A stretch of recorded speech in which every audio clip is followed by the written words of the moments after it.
Hi all, welcome to my channel. நம்ம last கிளாஸ்ல டெல்லி சுல்தான்ஸ்ல slave dynasty and Khilji dynasty பத்தி பார்த்தோம். இப்போ இந்த வீடியோல நம்ம Tughlaq dynasty, Sayyid dynasty, Lodi dynasty and அவங்களுடைய அட்மினிஸ்ட்ரேஷன் பத்தி பார்க்க போறோம். துக்ளக் டைனாசிட்டியோட ஃபவுண்டர் வந்து கியாசுதீன் துக்ளக். இவர் வந்து 1320லேருந்து 1324 வரையும் ரூல் பண்ணியிருப்பாரு. இவர் வந்து துக்லகாபாத்னு ஒரு ஊரை வந்து எஸ்டாப்ளிஷ் பண்ணியிருப்பாரு. இவர் வந்து அந்த நோபல்ஸ் இருந்தாங்க இல்லையா, டர்க்கிஷ் நோபல்ஸ், அவங்களோட ஒரு நல்ல ரிலேஷன்ஷிப்பில் தான் இருந்திருப்பாரு. இவர் 1325 வந்து ஒரு பெங்காலில் ஒரு போர் புரிஞ்சு அங்கே வெற்றி அடைஞ்சு திரும்பி வந்துட்டு இருப்பாரு.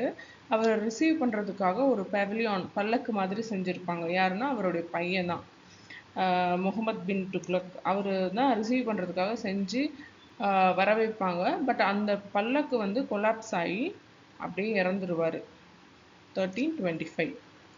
கியாசுதீன் துக்ளக் இறந்ததுக்கப்புறம் அவருடைய பையன் முகமது பின் துக்ளக் அவர் வந்து அரியணைக்கு வருவார்.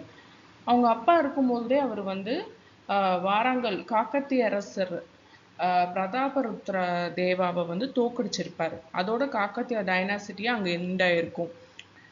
அதுக்கப்புறம் அவங்க அப்பா இறந்ததுக்கு அப்புறமா இவர் ஆட்சிக்கு வந்துடுவார். வந்துட்டு இவர் என்ன பண்ணுவார்னா, கேபிட்டல் வந்து டெல்லியிலேருந்து தேவகிரிக்கு மாற்றுவார். தேவகிரிக்கு மாற்றுறதுக்கு ரீசன் என்னென்னா, அதுதான் வந்து சென்டர் ஆஃப் அட்மினிஸ்ட்ரேஷன் பிளேஸ் இருக்கும். அதாவது அவங்களுடைய டெரிட்டரி ஃபுல்லுத்துக்கும் சென்டராக இருந்தது தேவகிரி, மகாராஷ்டிராவில். ஸோ நார்த்து சவுத்து எல்லாத்தையும் நம்ம வந்து ரூல் பண்ணலான்ட்டு அவங்க அங்கே மாற்றுவாங்க. அதுக்கப்புறம் அதுக்கு பேரும் சேஞ்ச் பண்ணுவாங்க, டவுலட்டாபாத்ன்ட்டு. ஸோ என்ன ஆகுன்னா, ஃபஸ்ட்டு இனிஷியலாக வந்து அவங்க என்ன பண்ணுவாங்கன்னா, போகும்போது அவர் மட்டும் போக மாட்டார், எல்லாரையும் கூட்டிகிட்டு போவார். டெல்லியிலேருந்து சூஃபி தலைவர்கள், அதுக்கப்புறமா காமன் மக்கள் கூட கூட்டிகிட்டு போவார். ஸோ அவங்க வந்து பல்லாயிரக்கணக்கான மைல் தாண்டி ரொம்ப நாள் ட்ராவல் பண்ணி போகிற மாதிரி இருக்கும்.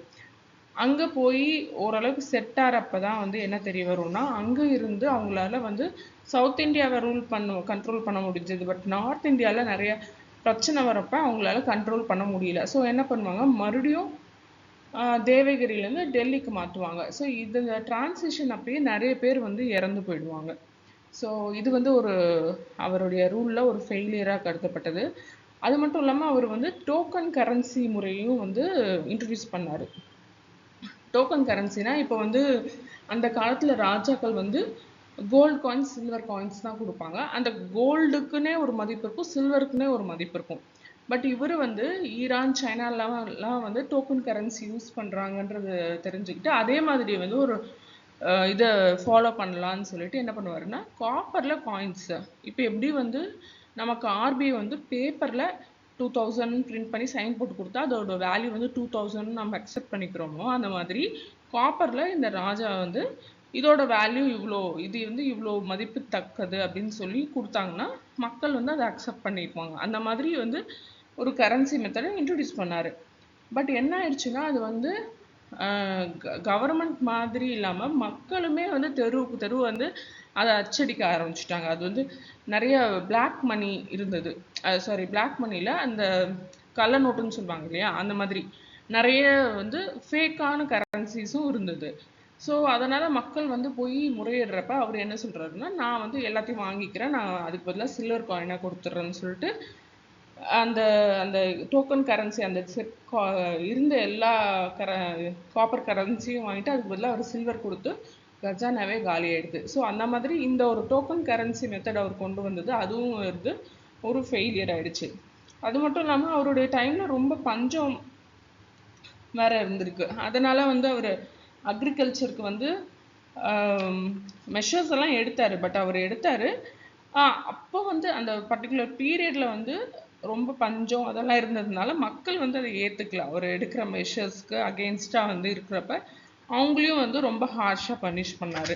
அவர் வந்து தீவான் அமீர் கோஹி அப்படின்னு ஒரு டிபார்ட்மெண்ட்டே உருவாக்குறாரு. எதுக்காகன்னா, அக்ரிகல்ச்சர் அதெல்லாம் பார்த்துக்கிறதுக்காக. அக்ரிகல்ச்சர் லோன் கொடுக்குறாரு. அப்புறம் வெள்ளெல்லாம் அதாவது கிணறுலாம் தோண்டுறதுக்கு ஹெல்ப் பண்ணுறாங்க ஆஃபீஸர்ஸு. அந்த கிராப்ஸ் எல்லாம் மானிட்டர் பண்ணுறாங்க.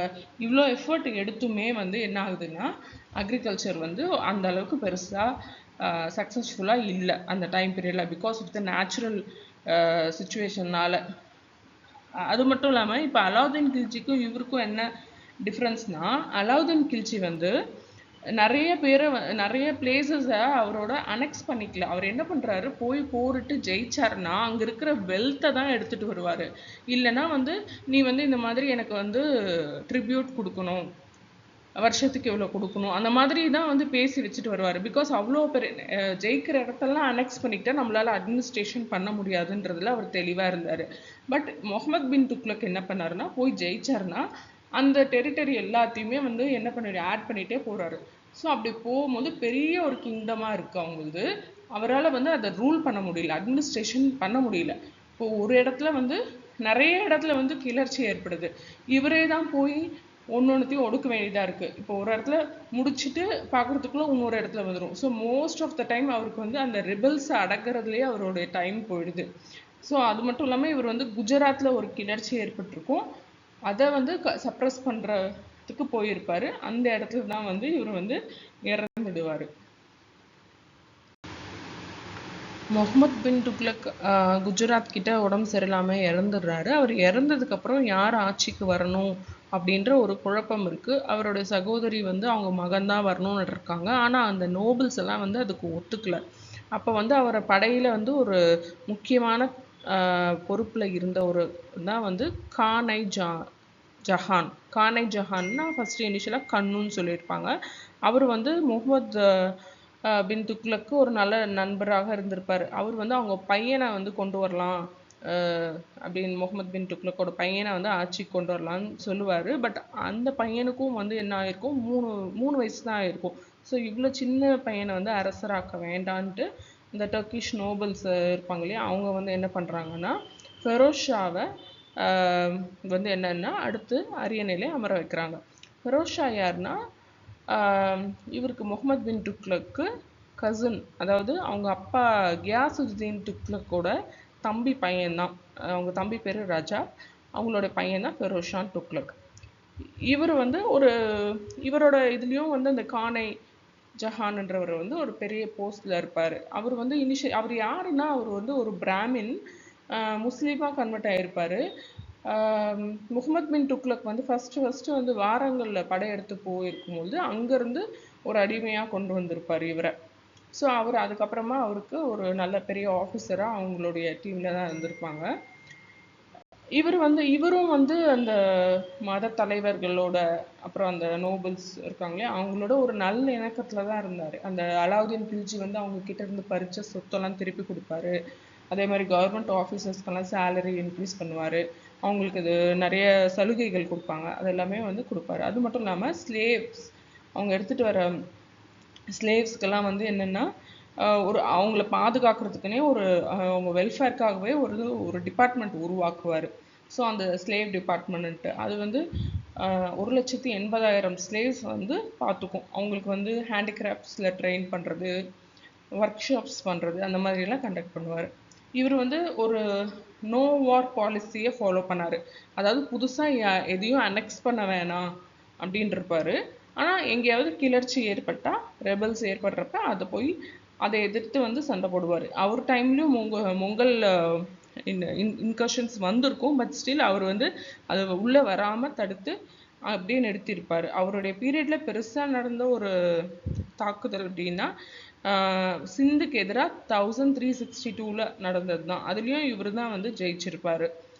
ஸோ அதுக்கப்புறம் சிந்த் ரூலர் வந்து சரி நான் உங்களுக்கு இனிமேல் ட்ரிபியூட் பே பண்ணுறேன்ற அளவுக்கு ஒத்துக்குவாங்க. அடுத்து ரிலீஜியஸ் பாலிசியை பொறுத்தவரையும் இவர் வந்து ஒரு ஆர்த்தடாக்ஸ் இஸ்லாம். அவர் வந்து இது வந்து இஸ்லாமிய நாடுன்னே அறிவிச்சிருவார். அந்த அளவுக்கு ரொம்ப ஆர்த்தடாக்ஸாக இருப்பார். அதே மாதிரி நான் முஸ்லீம்ஸ்க்கு வந்து ஜியான்றது வந்து ஒரு டேக்ஸ், நான் முஸ்லீம்ஸ் எல்லாருமே பே பண்ணணுன்ட்டு ரொம்ப ஃபோர்ஸ் பண்ணுவார். இந்த ஜியா முறையை வந்து இன்ட்ரடியூஸ் பண்ணவர் வந்து குத்புதீன் ஐபக். அப்புறமா என்ன ஆகும்னா அக்பர் வந்து முகல் எம்பரர்ஸ் வரும்போது அக்பர் அதை ஒழிச்சிடுவார். பட் அவுரங்கசீப் மறுபடியும் இதை இன்ட்ரடியூஸ் பண்ணுவார் இந்த ஜியாவை. இவர் வந்து என்னதான் முஸ்லீம் ரொம்ப ஆர்த்தடாக்ஸாக இருந்தாலும் ஆனால் கோயிலெலாம் கட்டக்கூடாது அப்படின்லாம் சொல்ல மாட்டார். பட் இந்த ஜியா மட்டும் அவர் வந்து இம்போஸ் பண்ணியிருப்பார். அடுத்து வந்து பப்ளிக் ஒர்க்ஸ் பார்த்தீங்கன்னா அவர் நிறைய இரிகேஷன் ப்ராஜெக்ட்ஸ் எல்லாம் எடுத்திருப்பார். கேனல்ஸ் பில்ட் பண்ணியிருப்பார் சத்லஜ்லேருந்து ஹன்சி வரையும், அப்புறம் ஜும்னாலேருந்து. எதுக்காகனா இது அக்ரிகல்ச்சரை டெவலப் பண்ணுறதுக்காக. பட் ஸ்டில் அப்போ வந்து நேச்சுரல் இது வந்து அவங்களுக்கு ஃபேவராக இருக்காது. அதனால் வந்து அந்தளவுக்கு அக்ரிகல்ச்சர் வந்து டெவலப் ஆகலை. அவர் இறந்ததுக்கப்புறம் 1388 அவர் இறந்ததுக்கப்புறம் அவரோட பையன் பேரன் அப்படியெல்லாம் ஜாயிண்ட் ரூலராக ரூல் பண்ணுவாங்க. பட் என்னன்னா 6 வருஷத்துலேயே 4 ரூலர்ஸ் மாறிடுவாங்க. ஒரு அந்த அளவுக்கு ஸ்டேபிளாக இருக்காது கவர்மெண்ட். கடைசி துக்ளக் ரூலர் யாருன்னா Nasir Uddin Muhammad Shah. Who is the last ruler of Tughlaq டைனாசிட்டினா நசிருதீன் முகமது ஷா. அவரோட பீரியடில் தான் வந்து டைமூர் வந்து இந்தியாவுக்கு வந்திருப்பார். டைமூர் யாருன்னா கென்கிஸ்தான், மொங்கல் ரூலர் கென்கிஸ்தானோட பிளட் ரிலேட்டிவ்னு சொல்லப்படுறவர். ஸோ அவர் வந்து இந்தியாவுக்குள்ளே வராருன்னு தெரிஞ்ச உடனே என்னாச்சுன்னா நசிருதீன் வந்து டெல்லியிலேருந்து தப்பிச்சிடுறாரு. ஸோ எந்த எதிர்ப்பும் இல்லாமல் என்ன பண்ணுறாரு, தைமூர் டெல்லியை கொள்ளடிக்கிறாரு. ஸோ எப்படியோ மேனேஜ் பண்ணி நசீர் வந்து ஒரு 1412 அது வரையும் ரூல் பண்ணுறாரு. அதுக்கப்புறமா ஆட்சி வந்து சையத் டைனாசிட்டிக்கு போகுது. ஸோ சையத் டைனாசிட்டி வந்து 1414 1451 வரையும் ரூல் பண்ணுறாங்க. ஸோ கீசர் கான்ன்ற நபர் டைமூரால் அப்பாயிண்ட் பண்ணப்படுறாரு. அவர் தான் வந்து founder of Sayyid dynasty. Who is the founder of Sayyid டைனாசிட்டினா Khizr Khan. He was appointed by Timur. அப்போது பஞ்சாபில் ஒரு போர் நடக்கும்போது அவருடைய அணிவகுப்பை பாதுகாக்கிறதுக்காக ஒரு மேற்பார்வையாளராக வந்து டைமூர் வந்து இவர் அப்பாயிண்ட் பண்ணியிருப்பார். இவர் வந்து சையத் டைனாசிட்டி எஸ்டாப்ளிஷ் பண்ணி அவரே வந்து டெல்லியை ஆள ஆரம்பிச்சிருப்பார். ஸோ சையத் டைனாசிட்டியில் 4 சுல்தான்ஸ் இருந்திருப்பாங்க. இவங்க எல்லாருமே என்ன பண்ணியிருப்பாங்கன்னா டைமூரோட பையனுக்கு வந்து ட்ரிபியூட் பே பண்ணிவிட்டு அதுக்கப்புறம் ரூல் பண்ணியிருப்பாங்க. தாரிகை முபாரக் ஷாஹி பை யாஹியா பின் அஹ்மத் ஷிரிண்டி. இவர் வந்து இந்த சையத் டைனாசிட்டி பற்றி குறிப்பிட்டிருப்பார் அவரோட புக்கில். அப்புறம் ஆலம் ஷான்றவர் வந்து ஒரு சையத் டைனாசிட்டி ரூலர். அவர் தான் வந்து அவரே விருப்பப்பட்டு அவருடைய பதவியை துறந்துட்டு டெல்லியை விட்டு வெளிநகர டெல்லிக்கு ஒதுக்குப்புறமான ஊரில் போய் வாழ்வார். So which Delhi sultan voluntarily abdicated his throne அப்படின்னா ஆலம் ஷா தான் அதுக்கு ஆன்சர். Next Lodi dynasty. அவங்க 1451 1526 வரையும் ரூல் பண்ணாங்க. Who is the founder of Lodi டைனாசிட்டினா பஹ்லுல் லோடி. அவரோட பீரியடில் பண்ண ஒரு முக்கியமான கன்குவஸ்ட் என்னென்னா கன்குவஸ்ட் ஆஃப் ஷார்கி கிங்டம். அது எங்கே இருக்குன்னா பெங்காலில். அதே மாதிரி next ruler Sikandar Lodi. So அவர் என்ன பண்ணுறாருன்னா கேபிட்டலை டெல்லியிலேருந்து ஆக்ராவுக்கு மாற்றுறாரு. எந்த வருஷம் 1504. Who shifted the capital from Delhi to ஆக்ரானா சிக்கண்டர் லோடி. அப்புறம் who is the last ruler of Lodi டைனாசிட்டினா இப்ராஹிம் லோடி. ஸோ இப்ராஹிம் லோடியை டிஃபீட் பண்ணவர் யாருன்னா பாபர். எந்த பேட்டில்னா first battle of Panipat in 1526. So இப்படி தான் வந்து டெல்லி சுல்தானோட எண்டு. ஸோ இப்போ வந்து அட்மினிஸ்ட்ரேஷன் ஆஃப் சுல்தானேட் பார்க்கலாம். ஃபஸ்ட்டு வந்து ஸ்டேட் அண்ட் சொசைட்டி அவங்க பீரியடில் எப்படி இருந்துச்சுன்னு பார்க்கலாம். ஸோ அவங்க வந்து சுல்தான்ஸ் வந்து அவங்க ஸ்டேட்டை வந்து ஒரு இஸ்லாமிக் ஸ்டேட்டாக தான் வந்து அறிவிச்சிருந்தாங்க. அது மட்டும் இல்லாமல் அவங்க வந்து கேலிஃபோட தலைமையை ஏற்று நடந்துக்கிட்டாங்க. என்னதான் அவங்க கேலிஃப் தலைமையை ஏற்றுக்கிட்டாலும் சுல்தான்ஸ் தான் வந்து supreme political head, military head, அப்புறம் அந்த commander in chief of armed force அப்படி இருந்தாங்க. அது மட்டும் இல்லாமல் ஜுடிஷியல் ஹெட்டாகவும் இருந்தாங்க எந்த கோர்ட் ஆஃப் அப்பீலில். பால்வன் வந்து என்ன கிளைம் பண்ணுறாருன்னா அவர் வந்து ஒரு கடவுளோட தூதராக வந்து நான் ரூல் பண்ணேன் அப்படின்ற மாதிரி. He ruled as a representative of god on earth அப்படின்னு கிளைம் பண்ணுறாரு. அலாவுதீன் என்ன சொல்கிறாருன்னா எனக்கு வந்து எந்த மத கோட்பாடுகள்லாம் எனக்கு பெருசாக எதுவும் இல்லை, பட் நான் மக்களோட நலனுக்காகவும் இந்த நாட்டோட நலனுக்காகவும் தான் ஆட்சி செய்கிறேன்ற மாதிரி மென்ஷன் பண்ணியிருப்பார்.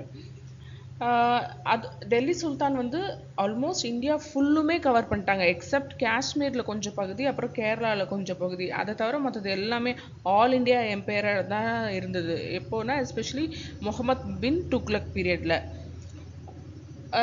எப்போ வந்து அவங்களுக்குள்ள இஷ்யூஸ் வரும்னா ஒரு சசஷன் ப்ராப்பரான சசஷன் இருக்காது. ஏன்னா மோஸ்ட்லி அவங்களோட ஸ்லேவ்ஸ் வருவாங்க, அதுக்கப்புறமா ப்ராப்பராக அவங்களோட பசங்க வந்து ஹெரிடிட்ரியாக வர்ற மாதிரி இல்லை, யார் வலிமை இருக்கிறவங்க வந்து பதவிக்கு வர்ற மாதிரி இருந்தது. ஸோ அதனால ஒரு சசஷன் அப்போ கொஞ்சம் இஷ்யூஸ் வரும். அவங்களுக்கு அவங்க டேக்ஸ் கலெக்ட் பண்ணுறது வந்து இக்தாஸ்ன்னு சொல்லி இருந்திருப்போம் இல்லையா, அந்த இக்தாஸை கலெக்ட் பண்ணுறவங்க தான் வந்து முக்திஸ் ஆர் வாலிஸ். அவங்களோட இன்னொரு டியூட்டி என்னன்னா ட்ரூப்ஸ் மிலிட்ரி ட்ரூப்ஸ் இருக்கும் இல்லையா, அந்த மிலிட்ரி ட்ரூப்ஸை அந்த டேக்ஸை கலெக்ட் பண்ண டேக்ஸை வச்சு மெயின்டைன் பண்ணணும்.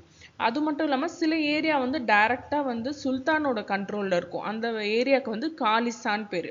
ஸோ அந்த காலிசாவில் கலெக்ட் பண்ணுற டேக்ஸை வந்து சுல்தானோட ஓன் ட்ரூப்பை மெயின்டைன் பண்ணிக்குவாங்க. அந்த சுல்தான்ஸ் ஓன் ட்ரூப்புக்கு பேர் வந்து ஹஷிம் ஐ குவல்ப் அப்படின்னு சொல்லுவாங்க. இப்போ டெரிட்டோரியல் எக்ஸ்பான்ஷன் எந்த அளவுக்கு நடந்ததோ அதே அளவுக்கு நிதி பற்றாக்குறையும் அவங்களுக்கு வருது. ஏன்னா எல்லாத்தையுமே வந்து மெயின்டைன் பண்ணணும், ட்ரூப்ஸ் மெயின்டைன் பண்ணணும், அவங்களுக்கு சேலரி தரணும், அந்த மாதிரி நிறைய இருந்தது. ஸோ அவங்க வந்து என்ன பண்ணுறாங்கன்னா ரேட்டு இப்போ டேக்ஸ் ரெண்டெல்லாம் வந்து ஒரு லேண்ட் ரெண்டெல்லாம் வந்து ரொம்ப ரிகரஸாக போடுறாங்க. அவங்க பாதி விளைவிக்கிற பொருளை கொடுக்குற மாதிரி இருக்கும் மக்கள். ஸோ அதனால் வந்து மக்கள் நிறைய பாதிக்கப்பட்டாங்க. அது மட்டும் இல்லாமல் அதை ஒரு இன்டர்மீடியேட்ஸ் இருப்பாங்க, என்னென்னா சௌத்ரிஸ், அப்புறம் வில்லேஜ் ஹெட்மேன் காட்ஸ்ன்னுவாங்க, அவங்களுக்கு தர்ற சலுகையுமே குறைக்கிறாங்க. அதனால் ஒரு டோப் ஏரியா அங்கே யமுனா பகுதியில் வந்து நிறைய ரெபல்ஸ் நடக்குது. அது மட்டும் இல்லாமல் பஞ்சம்லாம் வேறு வருது. இதனாலேயே அவங்க அக்ரிகல்ச்சரல் ஸ்கீம் டெவலப்மெண்ட் ஸ்கீம்ஸ் எல்லாம் கொண்டு வருவாங்க. பட் ஸ்டில் அக்ரிகல்ச்சர்னால இவங்களுக்கு வந்து கவர்மெண்ட் கொஞ்சம் இஷ்யூஸ் இருந்தது தான் இருந்தது. மிலிட்ரி கேம்பெயின்ஸ் படையெடுப்புகள் நிறைய இடத்துல நடந்துச்சு, நம்ம பார்த்தோம், அந்த கொள்ளையர்களை அடக்கிறதுக்கு எல்லாம் கண்ட்ரோல் கொண்டு வர்றதுக்கு. ஸோ அந்த மாதிரி டைமில் என்ன பண்ணுறாங்கன்னா காடுகளையும் அழிச்சிட்டு என்னவா மாற்றிருக்காங்க, அக்ரிகல்ச்சரல் லேண்ட்ஸாக மாற்றிருக்காங்க. அதுக்கப்புறம் அங்கேயும் கொஞ்சம் ஃபோர்ட்ஸ் எல்லாம் வேற கட்டினாங்க இல்லையா, ஸோ அதையும் இவங்க வந்து மெயின்டைன் பண்ணி ஆகணும். முக்தின்ற ஒரு குரூப் ஆஃப் பீப்புள், இப்போ ப்ரொவிஷனல் கவர்னர்ஸ், அவங்களும் வந்து அந்த ரிசர்வ்ஸு எல்லாத்தையும் வந்து ப்ராப்பராக மெயின்டைன் பண்ணுறதுக்காக அவங்களையும் அப்பாயிண்ட் பண்ணியிருப்பாங்க. அதுக்கப்புறமா சென்ட்ரல் ஏஷியாவிலேருந்து வந்து மக்கள் வந்து இங்கே இந்தியாவுக்குள்ளே வர ஆரம்பிக்காங்க. Because they believed India's land of opportunity. So Turkish Afghan political கான்கவஸ்ட்னால நிறைய முஸ்லீம் சொசைட்டி வந்து ஆல் ஓவர் சென்ட்ரல் ஏஷியா நிறைய பிளேசஸ் இருந்து இந்தியாவுக்குள்ளே வர ஆரம்பித்தாங்க. ஸோ இங்கே வந்து முஸ்லீம்ஸ்க்கு வந்து நிறைய நல்ல இம்பார்ட்டன்ஸ் கொடுத்தாங்க. முஸ்லீமாக இருந்தால் ரொம்ப நல்ல பொசிஷனில் ட்ரீட் பண்ணாங்க இந்த இவங்களுடைய ரூல் பீரியடில். இப்போ ரிலீஜன் பார்த்திங்கன்னா முஸ்லீம்ஸ் வந்து ஓர் இறைவன் கொள்கை தான் வந்து ஃபாலோ பண்ணாங்க, மோனோதீசம், அதாவது ஒரே ஒரு இறைவன். அதே மாதிரி பேசிக் செட் ஆஃப் பிரின்சிபல்ஸ் ப்ராக்டிஸ், ஒரே ஒரு பேசிக் செட் தான் அவங்க எல்லாருமே வந்து ஃபாலோ பண்ணிட்டு இருந்தாங்க. பட் ஹிந்துஸ் வந்து அந்த டைமில் வந்து பல்வேறு இறைவன் அப்புறம் பல்வேறு கொள்கைகளை வந்து ஃபாலோ பண்ணிட்டு இருந்தாங்க. But in 13th century Virashaiva or Lingayat sector, அது கர்நாடகாவில் இருந்தது, அது கண்டுபிடிச்சவர் வந்து பாசவா. அவர் வந்து ஒரே ஒரு கடவுளை தான் நம்பினார், பரசிவான்ட்டு. அதே மாதிரி சவுத் இந்தியாவிலேருந்து நார்த் இந்தியாவுக்கு இந்த ஒரே ஒரு இறைவன் கொள்கையை பரப்புறதுக்காக போனவங்க தான் வந்து நாம்தேவ். அவர் வந்து இந்த இமேஜ் ஒர்ஷிப்பு அப்புறம் அந்த கேஸ்ட் டிஸ்டிங்ஷன்ஸ் அதெல்லாம் எதிர்த்திருப்பார். அதே மாதிரி இன்னொரு ஸ்காலர் யாருன்னா ராமானந்த், அவர் வந்து ஃபாலோவர் ஆஃப் ராமானுஜா, அவரும் வந்து ஒரே ஒரு இறைவன் அந்த கொள்கையை தான் வந்து நம்பியிருப்பார். அடுத்து எக்கனாமி, ட்ரேட், அர்பனைசேஷன் அந்த அவங்க பீரியடில் எப்படி இருந்ததுன்னு பார்க்கலாம். எக்கனாமி அவங்க வந்து என்ன ஒரு மெயின் டிஃப்ரென்ஸ் என்னென்னா, சுல்தான் பீரியடில் அவங்க வந்து டேக்ஸ் எல்லாம் வந்து கேஷாக கலெக்ட் பண்ண ஆரம்பித்தாங்க. ஸோ மக்கள் விளைவிக்கிற பொருளெல்லாம் என்ன ஆச்சுன்னா நகரத்துக்கு அவங்க வந்து டிரான்ஸ்போர்ட் பண்ணி எடுத்துகிட்டு போய் விற்க ஆரம்பித்தாங்க. ஏன்னா முன்னாடியெல்லாம் என்ன பண்ணிட்டு இருந்தாங்கன்னா அப்படியே அவங்க விளையிற பொருளெல்லாம் அப்படியே வந்து கிங்குக்கு வந்து டேக்ஸாக கட்டிகிட்டு இருந்தாங்க. பட் இப்போ வந்து அவங்க கேஷாக பே பண்ணணும்னா இதை விற்று தான் வந்து கேஷ் கிடைக்கும். ஸோ அதனால் என்ன பண்ணுறாங்க, அதை வந்து ஒரு செட் ஆஃப் சிட்டிஸ்க்கு மாதிரி டெல்லி, தௌலதாபாத், அதாவது தேவகிரி இருந்துச்சு, அந்த மாதிரி சிட்டிஸ்க்கு எடுத்துகிட்டு போய் அங்கே மார்க்கெட்டில் விற்று அதில் வர காசை தான் வந்து ரெண்டோ டேக்ஸாவோ கட்டிகிட்டு இருந்தாங்க. ஸோ அப்போ வந்து நிறைய சிட்டிஸ் டெவலப் ஆச்சு. முல்தான், காரா, ஊத், கோர், காம்பே, குல்பர்கா, அது மாதிரி நிறைய சிட்டிஸ் வந்து உருவாச்சு. அது அதே மாதிரி கவர்மெண்ட்டும் டெல்லி சுல்தான் அவங்களும் வந்து என்ன பண்ணுறாங்கன்னா காப்பர், கோல்டு, சில்வர் காயின்ஸ் இதெல்லாமே வந்து உற்பத்தி ஐ மீன் அச்சடிக்கிறாங்க. ஸோ அது பண்ணுறதுனால நிறைய புழக்கத்தில் வந்து காயின்ஸு எல்லாமே இருந்தது. ஸோ இவங்க டெல்லி சுல்தான்ஸ் நமக்கு தெரியும், அவங்க நிறைய லக்ஸுரியான கூட்ஸ் போட்டிருப்பாங்க. ஜுவல்ஸ் ஆகட்டும், பெர்ஃப்யூம்ஸ் ஆகட்டும், அதெல்லாம் விரும்புனதுனால ஒரு ஒரு சந்தை அவங்களுக்குன்னே ஒரு மார்க்கெட் மாதிரி இருந்தது. ஸோ ஒரு டிமாண்டு அதை ஈடுகட்டுறதுக்கு ஒரு வணிகம் அதெல்லாமே வந்து இருந்திருக்கு. பட் குப்தா பீரியட்ல இருந்த மாதிரி கில்ஸ்னால் அந்த வணிகர்கள் குழுன்னு சொல்லுவாங்களே, அந்த மாதிரி எதுவும் இருந்ததா இதுக்கு வந்து எந்த எவிடன்ஸும் இல்லைன்னு மென்ஷன் பண்ணியிருப்பாங்க. ஓவர்சீ ட்ரேட் செஞ்சுருக்காங்க. ஓவர்சீ ட்ரேட்ஸில் வந்து குஜராத்திஸ் அண்ட் தமிழ்ஸ் தான் வந்து டாமினேட் பண்ணியிருக்காங்க. அதே ஹிந்து முல்தானிஸ், முஸ்லீம் குரசானிஸ், ஆப்கான்ஸ், ஈரானியன்ஸ் அவங்கெல்லாம் என்ன பண்ணுறாங்கன்னா ஓவர் லேண்ட் ட்ரேட் தான் பண்ணியிருக்காங்க சென்ட்ரல் ஏஷியாவோட. அடுத்து இண்டஸ்ட்ரியல் எக்ஸ்பர்டைஸ். இண்டஸ்ட்ரீஸ் வந்து பேப்பர் மேக்கிங் டெக்னாலஜி சைனாலேருந்து அரப்ஸ் கற்றுக்கிட்டு அதை இந்தியாலையும் இன்ட்ரடியூஸ் பண்ணுறாங்க. அது மட்டும் இல்லாமல் ஸ்பின்னிங் வீலும் சைனாக்காரங்க கண்டுபிடிச்சிருப்பாங்க. அதை வந்து ஈரான் வழியாக இந்தியாவுக்கு எடுத்துகிட்டு வராங்க. ஸோ அதனால் நூல் உற்பத்தி அப்புறம் அது ரிலேட்டடான ஒரு இண்டஸ்ட்ரியல் டெவலப்மெண்ட் நடக்குது. செரிகல்ச்சர் சென்டர் அதை வந்து பெங்காலில் 15th centuryல எஸ்டாப்ளிஷ் பண்ணுறாங்க. நிறைய பில்டிங் ஆக்டிவிட்டீஸ் எல்லாம் வந்து இம்ப்ரூவ் ஆகுது, ஏன்னா அவங்க பிரிக் அண்ட் மோட்டார் வந்து யூஸ் பண்ணுறாங்க. அடுத்து எஜுகேஷன் பார்த்தீங்கன்னா ஒரு மக்தப்னு ஒன்று இருக்கும். முஸ்லீம் அவங்களுக்குன்னு ஒரு set of tradition of education கொண்டு வராங்க. அதில் மக்தப்ன்றது வந்து ஒரு மாஸ்டர் இருப்பார். அவர் வந்து பசங்களுக்கு வந்து முஸ்லீம் பசங்களுக்கு எழுதுறதுக்கும் படிக்கிறதுக்கும் சொல்லிக் கொடுப்பாரு. அதுக்கப்புறம் என்னாச்சுன்னா வேறு வேறு இடத்துல ஈரான் அங்கெல்லாம் என்னாச்சுன்னா மட்ராஸான்ற ஒரு அமைப்பு இருக்குது. அந்த அமைப்பு என்ன பண்ணுதுன்னா ஒரு பில்டிங்கில் அது நடக்கும். அதுக்கப்புறமா வந்து அந்த பசங்கள்லாம் போய் அங்கே கற்றுக்கிற மாதிரி இருக்கும். ஸோ இங்கே மக்தப்பில் வந்து நம்ம வெறும் பேசிக் எழுதுறது படிக்கிறது மட்டும் தான் கற்றுக் கொடுத்துட்ருந்தோம். ஸோ அதை பார்த்துட்டு இங்கே என்ன பண்ணுறாங்க, இந்தியாலேயும் வந்து மட்ராஸான்ற பில்டிங் எல்லாம் கட்ட ஆரம்பிக்கிறாங்க. ஃபெரோஸ் துக்ளக் தான் வந்து டெல்லியில் வந்து மட்ராஸா கட்டியிருப்பார். அது வந்து இப்போவும் இருக்குது. ஸோ அந்த மட்ராஸாலேயே வந்து அந்த ஆசிரியர் தங்குறதுக்கான ரூமு, லைப்ரரி, தொழுகை செய்கிறதுக்கான இடம் அதெல்லாமுமே இருக்கும். ஸோ அங்கே வந்து மாணவர்கள் வந்து குரான் பற்றினது, அப்புறம் ப்ரொஃபட் சேயிங்ஸ், அப்புறமா முஸ்லீம் லா அதெல்லாம் கற்றுக்கலாம் அப்படின்ற மாதிரி பரணி அவரோட டிஸ்கிரிப்ஷன்லையும் குறிப்பிட்டிருப்பார். அடுத்து சிக்கந்தர் லோடின்றவர் வந்து இந்த மக்தப்ஸ்க்கும் மட்ராஸா அவங்களுக்கும் வந்து டீச்சர்ஸ் எல்லாம் அப்பாயிண்ட் பண்ணாங்கன்ட்டு ஒரு ஒரு எவிடன்ஸ் இருக்கும்.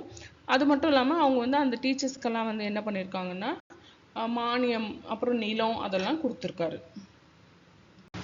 சுல்தான்ஸ் பீரியடில் செக்குலர் சயின்ஸ் அப்புறம் அரப், பர்ஷியன் லேர்னிங் அதெல்லாமே வந்தது. அப்போவே வந்து புதுசாக ஒரு கான்செப்ட் வந்தது. என்னென்னா அவங்க பீரியடில் நடந்த விஷயங்களை வந்து ஒரு நேரட்டிவாக ஒரு டாக்குமெண்ட் பண்ணுற விஷயம், அதாவது ஹிஸ்டியோகிராஃபி, அவங்க ஹிஸ்டோரியோகிராஃபி, ஒரு ஹிஸ்ட்ரி மாதிரி அவங்க பீரியடில் நடந்தது எழுதுறது, அந்த கான்செப்ட் வந்து வந்தது. சச்னாமான்றது வந்து அரப் வந்து எப்படி சிந்த கன்கொஸ்ட் பண்ணாங்கன்றதை பற்றி எக்ஸ்பிளைன் பண்ணுறது. அதே மாதிரி மின்ஹாஜ் சிராஜோட தபகத்தி ஐ நஸ்ரி அப்படின்ற ஒரு டாக்குமெண்ட் ஹிஸ்டியோகிராஃபியும் வந்து அவங்க பீரியடில் வந்தது. நெக்ஸ்ட்டு சூஃபிசம் பற்றி பார்க்கலாம்.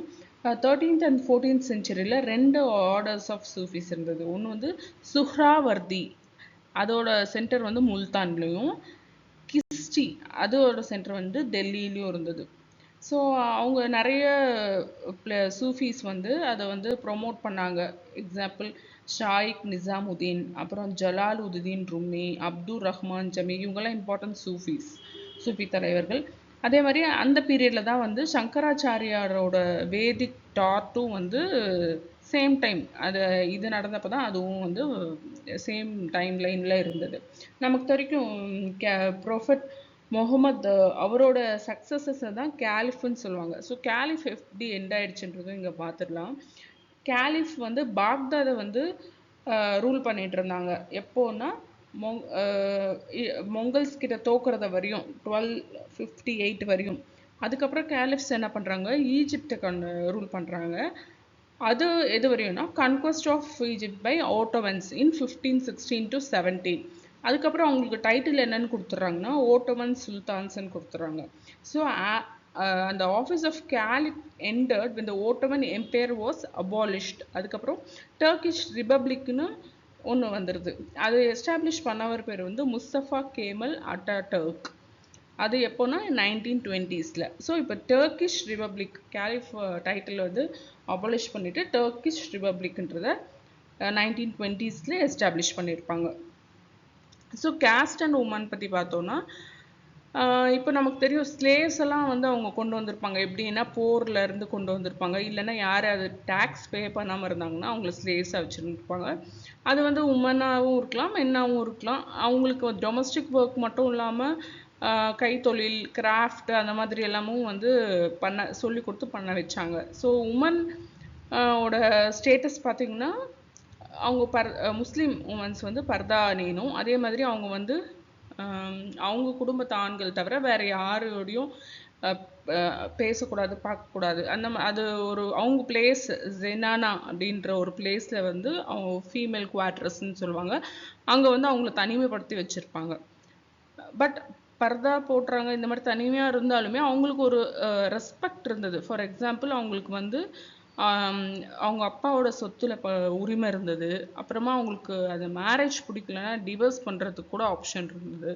அப்புறம் கல்வி, எஜுகேஷனும் அவங்க வந்து கற்றுக்கலாம். பட் வேற அந்த டைமில் ஹிந்துஸ்க்கு வந்து இதெல்லாம் ஹிந்து உமன்ஸ்க்கு வந்து முக்கியமாக ராஜ்புட்ஸ் அவங்கெல்லாம் வந்து உமன் ஒரு கேர்ள் சைல்டு பிறக்கிறதே வந்து ஒரு மிஸ்ஃபார்ச்சூன் அப்படின்னு நினச்சிட்டு இருந்தாங்க.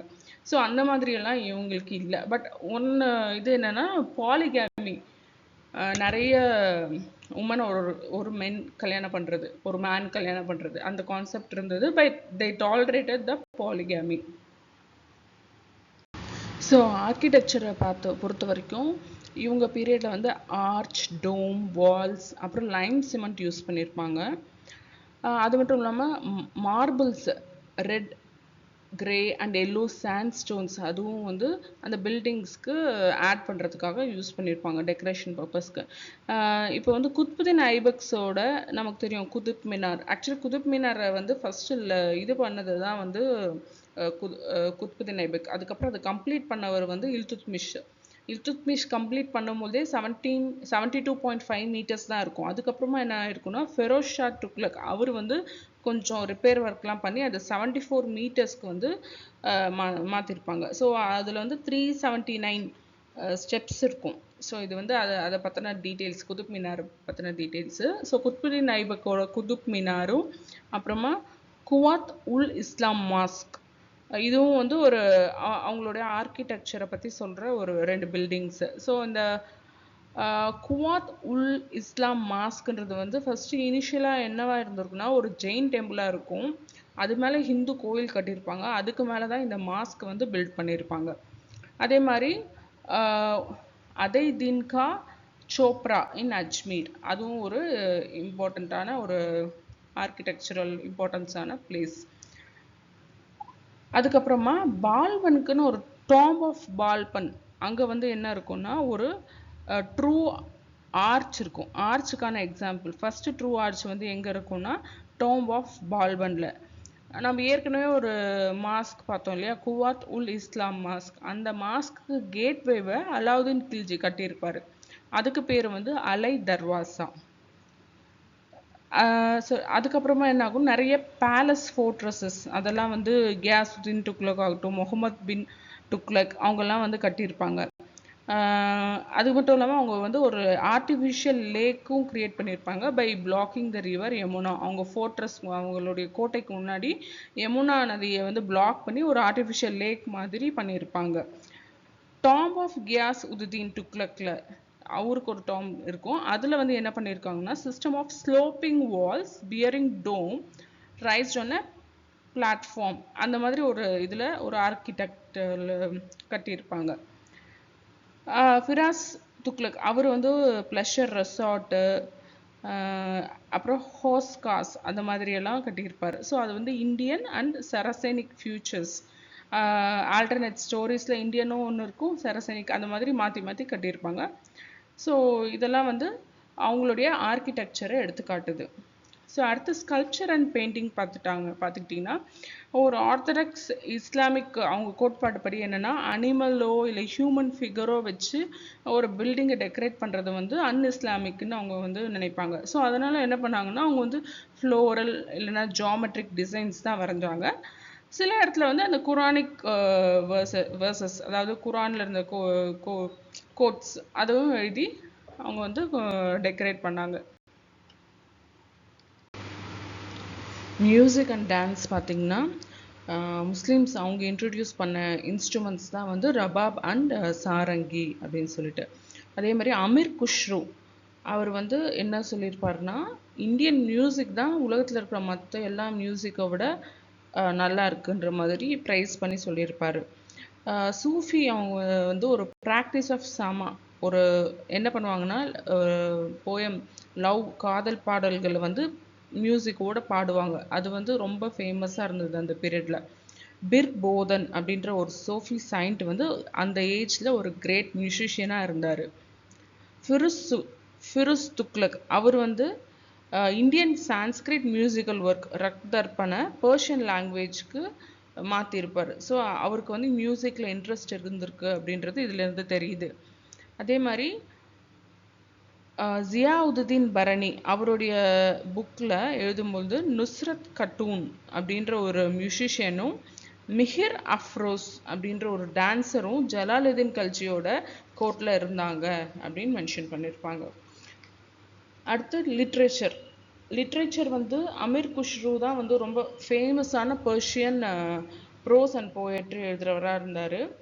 அவர் வந்து அவரை இந்தியன்னு மென்ஷன் பண்ணியிருப்பார். எதுலனா நூசிஃபிர்ன்ற புக். நூசிஃபிர்னா 9 ஸ்கைஸ்ன்னு அர்த்தம். அந்த புக்கில் வந்து அவர் வந்து இந்தியாவோட climate, language, animals, art, music எல்லாத்தையும் ரொம்ப பெருமையாக எழுதியிருப்பார். ஃபவைத் உல் ஃபவாத் அப்படின்ற புக்கை வந்து அமீர் ஹசன்ன்றவர் எழுதியிருப்பார். அந்த புக்கில் என்ன இருக்குன்னா conversation of Sufi saint Nizamuddin Auliya அது இருக்கும். அதே மாதிரி ஜியாவுதீன் பரணி அவரும் வந்து ஒரு மாஸ்டராக இருந்தார் பர்ஷியன் ப்ரோஸ் எழுதுறதுல.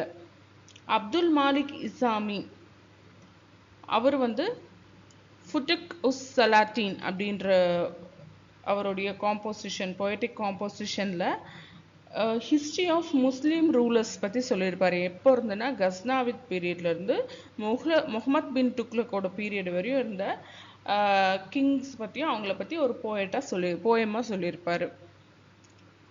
பர்ஷியன் லிட்ரேச்சர் வந்து நிறைய புக்ஸை வந்து சான்ஸ்கிரிட்லேருந்து அவங்கள டிரான்ஸ்லேட் பண்ணிக்கிட்டாங்க. ஸோ அவங்க வந்து பர்ஷியன் டிக்ஷனரிஸில் அப்ராப்ரியேட் ஹிந்தாவி வேர்ட்ஸ் என்ன அப்படின்றதையும் மென்ஷன் பண்ணியிருப்பாங்க. ஃபாரங்கை Qawwas by Fakhruddin Qawwas and Miftah ul Fuzala by Muhammad Shadiabadi இதெல்லாம் வந்து என்னென்னா டிரான்ஸ்லேட்டட் புக்ஸு. அதே மாதிரி டூட்டி நாமான்றது வந்து ஒரு சான்ஸ்கிரிட் ஸ்டோரி புக்ஸ், அதாவது புக் ஆஃப் பேரட்ஸ், அது வந்து சான்ஸ்கிரிட் ஸ்டோரி புக்கு. அதை ஜியா நக்ஷபின்றவங்க பர்ஷியன் லாங்குவேஜ்க்கு மாற்றிருப்பாங்க. அதே மாதிரி மகாபாரதா, ராஜதாரங்கினி அந்த மாதிரி நிறைய முக்கியமான புக்ஸ் எல்லாம் பர்ஷியன் லாங்குவேஜ்க்கு மாற்றிருப்பார். ஸோ டெல்லி சுல்தான்ஸ் வந்து பர்ஷியனுக்கு இம்பார்ட்டன்ஸ் கொடுத்தாலும் அவங்க வந்து ப்ரோக்ரஸ் ஆஃப் சான்ஸ்கிரிட் லிட்ரேச்சரை எந்த வகையிலும் அவங்க வந்து தடுக்கவே இல்லை. சான்ஸ்கிரிட் வந்து ஒரு எலைட் பீப்புளோட லாங்குவேஜாகவே இருந்துட்டு தான் இருந்தது. நிறைய சான்ஸ்கிரிட் ஸ்கூல்ஸ், அகாடமிஸும் அவங்க பீரியட்லையும் எஸ்டாப்ளிஷ் ஆச்சு. இந்த கிளாசிக்கல் சான்ஸ்கிரிட் இன்ஸ்கிரிப்ஷன் பாலபோலி ஆஃப் 1276 அதில் வந்து என்ன மென்ஷன் பண்ணியிருப்பாங்கன்னா சுல்தான் பால்பன் வந்து ரூல் பண்ணுறதுனால தான் வந்து காட் விஷ்ணு வந்து பீஸ்ஃபுல்லாக ஓஷன் ஆஃப் மில்கில் தூங்கிட்டு இருக்காரு அப்படின்ற மாதிரி மென்ஷன் பண்ணியிருப்பாங்க. அதேமாரி ஸ்ரீவாரா இன் சான்ஸ்கிரிட் ஒர்க் கதகௌட்டகா அதில் வந்து ஸ்டோரி ஆஃப் யூசஃப் அண்ட் ஜுலைகா எழுதியிருப்பாங்க. அப்புறம் பட்டவட்டாரா அவர் வந்து ஜைனா வில்லிஸ்ன்ட்டு ஒரு இதை கம்போஸ் பண்ணியிருப்பார். ஜைனா வில்லிஸ்னா ஹிஸ்ட்ரி ஆஃப் காஷ்மீர் ரூலர்ஸ். அவர் வந்து ஃபெர்தோசியோட ஷானாமா அவர் தான் இன்ஸ்பிரேஷனாக எடுத்து இந்த ஜைனா வில்லிஸை வந்து கம்போஸ் பண்ணியிருப்பார். ஸோ நம்ம வந்து இதோட டெல்லி சுல்தான்ஸ் எல்லாம் பார்த்துட்டோம். தேங்க்யூ.